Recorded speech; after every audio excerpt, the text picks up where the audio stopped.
Well, for the King of Monsters, I had to pull the camera a bit back. So this is definitely a huge kit.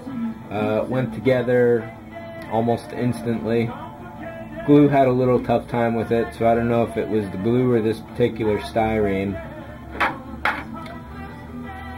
So all of his body except for the jaw, which I want to save to do until the very end when I've painted the upper roof of the mouth there.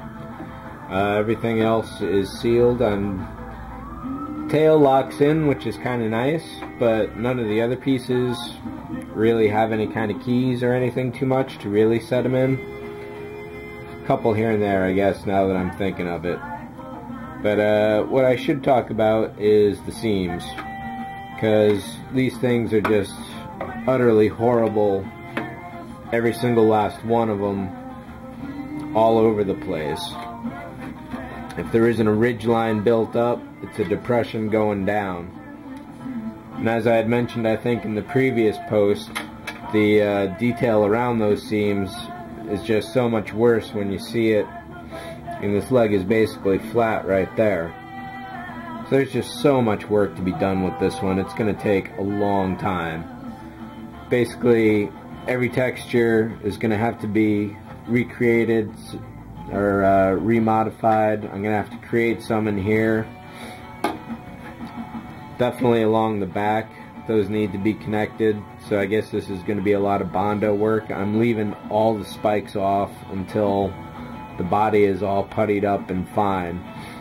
Then I'll either paint those separately, then attach them to the final body after this is painted, or depending on how bad these test fit, I may have to put them in first. But it's definitely a nice bulky kit, that's for sure. So I'm happy about that. If you're going to have a Godzilla kit, make it the king of all monster kits. And this one has definitely got to be up there. So these little things in the feet, those are going to go away pretty easy is my bet. Just moving it around. I mean, they work for the moment, but whether I'll put brass in there or not, oh, another thing. Check out all these toenails. They're exactly flat in line with the seam. So why they don't curve down, that's kind of lame. I'm going to have to recreate all that. Yeah, I guess that's mostly it for them overall. I thought I was going to have to modify the face, but that'll work, definitely. So I don't have the tank and the couple trains here, but these two pieces aren't glued in yet, but that one is. So this is a nice little base. May as well use it because it is there. I don't know what this is supposed to attach to, but it's clearly supposed to attach to something. So I'm going to have to either find that piece. I don't ever recall ever seeing it. So I'll have to look through some of my photos again and see if I lost it, which is highly doubtful considering this color green. Or it just never came with it. And, oh, where this heart surgery scar came from, I have no idea. And I don't know exactly how I'm going to deal with it right now. I'll have to check some reference, I guess, and see where that came from. And it shouldn't be too bad to build up around it. We'll see how that goes. While I was at it the other night, this is a Bandai kit, not IMI. This is supposedly 1/350th scale, which would make this closer to probably 1/200, somewhere in there.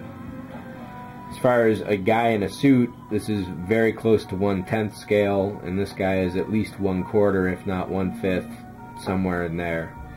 1/3 would be way too short. But this is another one that took a little bit to get it together. Where all the discoloration came from the glue, I don't know why. The seams aren't too bad on this one, but they still need to be fully created everywhere. I left a couple pieces on there. The face is pretty detailed and that looks good, so I don't have to change that. The pose is definitely unremarkable. These spikes seem a bit big, but maybe a couple era of the Godzillas were along that design. But the back panel in here is just totally barren of any features whatsoever. Didn't do any of the build-up as far as recording it goes. Just kind of pulled it out and went at it, basically. Tail segments, 1, 2, 3, 4, 5 of them, not so great.